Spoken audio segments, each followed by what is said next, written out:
And we are back here at Days of the Dead. Son of Celluloid sitting here with Robert Mukes. How you doing today? Good morning, Nathan. How are you? Good to see you. Nice to see you, Now, brother. this is your first con.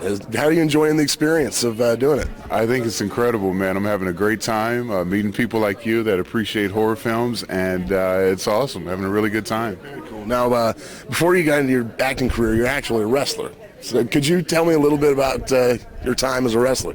My time as a wrestler was very short. I only did that for like 6 months, and I broke my thumb, and then I came back from the cast and recovered from that, and then I compressed my spinal cord.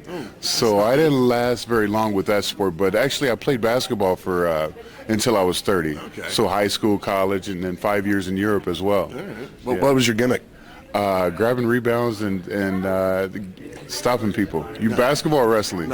Both. Okay, cool. I was just kidding. Yeah, wrestling, I called myself Bone Crusher. I was a heel, a bad guy, and came out all Andre, I was just a really rude and bad guy. But once again, I only got to do a couple shows in the B league of it, and I didn't last very long. Brutal sport.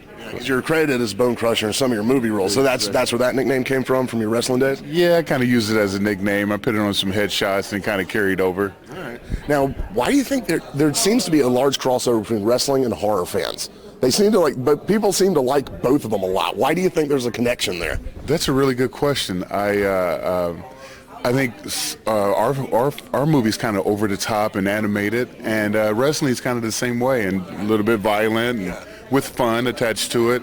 And I think that could be some of the connection there. I guess. Yeah, good question. Now, how did you actually get involved in House of a Thousand Corpses, and were you a Rob Zombie fan before the movie? Actually, I'm more of an R&B, soul and funk guy, so I never listened to his music.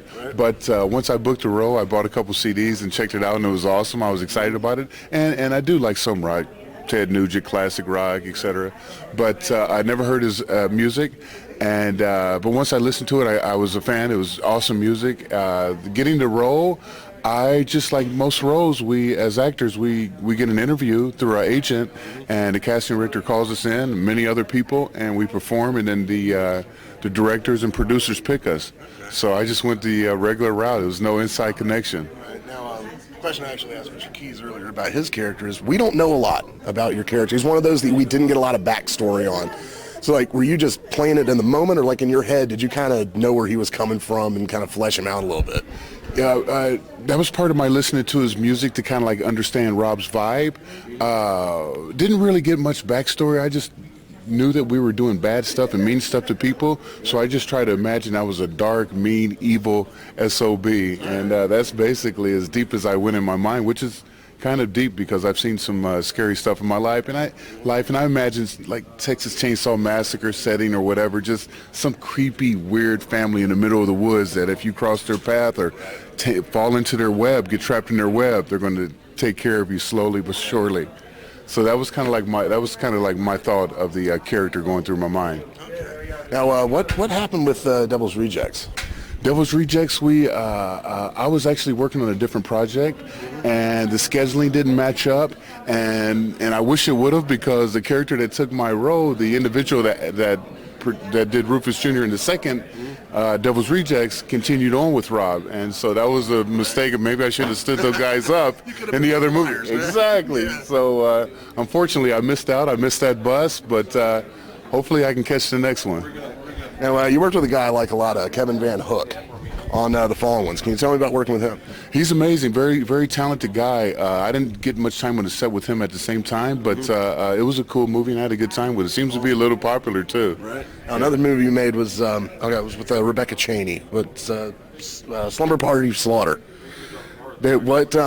Has that actually come out yet? I've seen stuff about it. Is it out, and what's she like? What's it like working with the descendant of such a legend as Lon Chaney? I didn't get a chance to work on the set with her either. Really? And usually, if we're not in the same scene, you don't work with the actor. You're not there on the set that day. Yeah. Every day has its own scenes, and so we didn't share a scene together. But and the movie has not came out either, and I'm excited for it to come out. It has an awesome name. I've seen the trailer. It looked like it was put together really well. Right. Yeah. And we actually added a scene last year where I get to do like a Pulp Fiction and tie this girl up and put this rubber ball in her mouth and Nice. and slice her down a little bit. So it's going to be good. I'm looking forward to that movie coming out.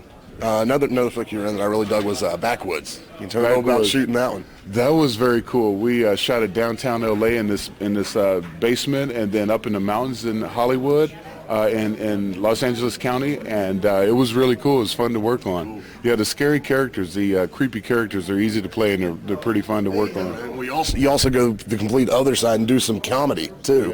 Yeah. What do you prefer? Do you like being scary, or you like being funny, or you like being both? Because you got a lot of your roles are kind of both too. I have friends that study acting a lot, and they bring a different approach to comedy, sitcoms, drama, and horror. Right. But for me, the characters are almost generally the same. Yeah. The comedy evolves off of my intimidation, Right. and then that's the humor of it. Yeah. So it's almost the same. But people laugh after my intimidation, as opposed Right. to scream Yeah. when they take it more seriously. That's only what the payoff is at the end of it. Same process, Exactly, right? same process almost, because I'm just big, mean, brutal guy. Right, okay. So it's kind of simple, and lucky enough for me, because I'm not formally studied, but it works out to be the same way, fortunately. So that's awesome, yeah. Sitcoms are good. I've done a few. It's kind of hard after you doing them, because when you're doing them and people start laughing, it kind of throws me off a little bit. Like, I'm not being funny, Yeah. I'm being tough on you. Yeah. But then that's the humor of it. So they're a little bit more challenging in that respect, but they're good too. It's just fun to work in Hollywood. Right. It's fun to work on any project, student film to Persons of Interest, CBS Prime Time. That was awesome too, or CSI, or some of the other Criminal Minds I've done Prime Time. So if it's top or bottom, student films that I've done with my buddies, Right. they're all fun. Yeah, It's just anytime- awesome. anytime you get to you get to create act, something, it's cool. exactly, and then you get to see your product on film or on television or whatever. It's just good. Okay, Yeah. cool. Now, do you have anything else upcoming that's getting ready to come out? Everything you're working on right now that you want to tell us about? Just that Slumber Party Slaughter, and I'm always interviewing. I'm very fortunate. I have an amazing agent, so I'm sure there's going to be a lot more. I'm working on my body and my diet and exercising much more than I have in the past, Right. to create more of an intimidation factor, becoming more serious as I mature, and so I'm sure there's going to be a lot of stuff on my horizons. Cool. Well, I want to thank you very much for talking to us. Thank you for the interview. I really appreciate it. Thank you, and stay here on Celluloid's YouTube channel for more interviews from Days of the Dead.